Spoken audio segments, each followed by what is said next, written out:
మీ అందరినీ ప్రభావితం చేయాలని విచ్చేసిన పుల్లెల గోపీచంద్ గారు, అదేవిధంగా ఈ కార్యక్రమంలో పాల్గొన్న కవులు, కళాకారులు, వందలాది మా యువమిత్రులందరికీ కూడా మనస్ఫూర్తిగా తెలంగాణ రాష్ట్ర ముఖ్యమంత్రిగా స్వాగతం పలుకుతున్నా.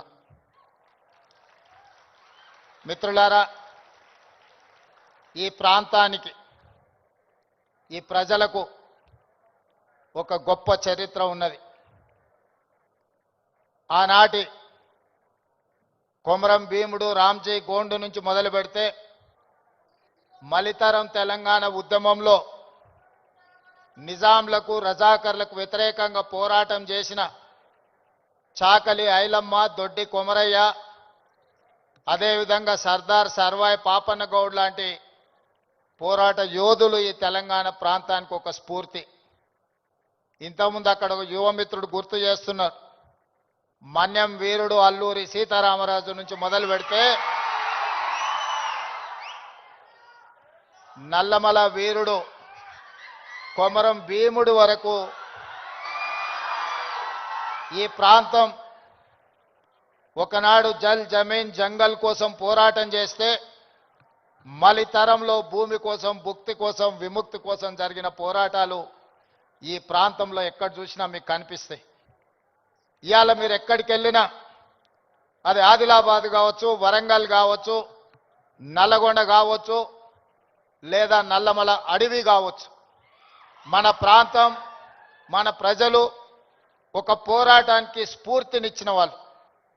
ఆ పోరాట స్ఫూర్తి నుంచి వచ్చిన ఉద్యమమే తెలంగాణ ఉద్యమం.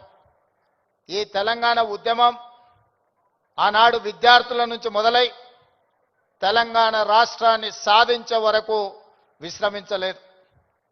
ఆనాటి యూనివర్సిటీలు, కళాశాలలు ఉద్యమ వేదికలై ఉస్మానియా యూనివర్సిటీ, కాకతీయ యూనివర్సిటీల నుంచి మొదలు పెడితే తెలంగాణ నలుమూలల 4 కోట్ల మంది తెలంగాణ ఉద్యమంలో ముందు బాగానే నిలబడి దేశానికి కాదు ప్రపంచానికి ఒక స్ఫూర్తినిచ్చి మేము అనుకున్న ఆకాంక్ష నెరవేర్చుకునే వరకు మేము విశ్రమించము, మా రాష్ట్రాన్ని మేము సాధించుకుంటాము అని చెప్పి ఒక ఉద్యమ స్ఫూర్తిని నింపి ఇవాళ తెలంగాణ రాష్ట్రాన్ని సాధించుకొని 11 సంవత్సరాలు పూర్తి చేసుకుంటున్న సందర్భంలో ఉద్యమ స్ఫూర్తితో ముందుకు వెళ్లాల్సిన తెలంగాణ రాష్ట్రం ఈరోజు డ్రగ్స్ మహమ్మారికి బలి అవుతున్నది అని అంటే ఇది ఎంతో బాధపడవలసిన సందర్భము, మనందరం ఆలోచన చేయాల్సిన సందర్భం.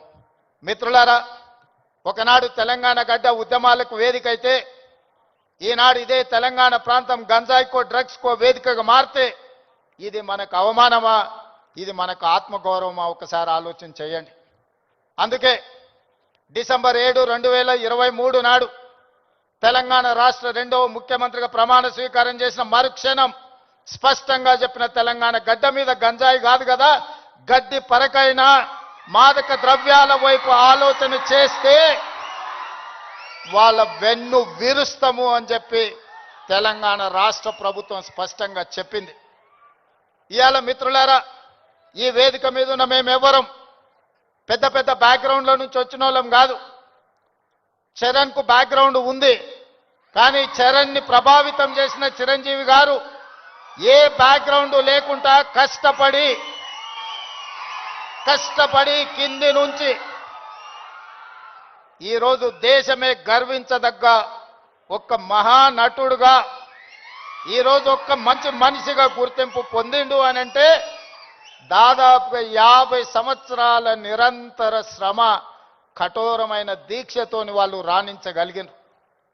వాళ్ళు కఠోరమైన కష్టాలను ఎదుర్కొని, కష్టాలు వచ్చినా, ఇబ్బందులు ఎదురైనా, అవమానాలకు లోనైనా ఏ రోజు కూడా బాధతో కుంగిపోలేదు, భయంతో మాదక ద్రవ్యాల వైపు లేకపోతే వ్యసనాల వైపు బానిసలు కాలేదు.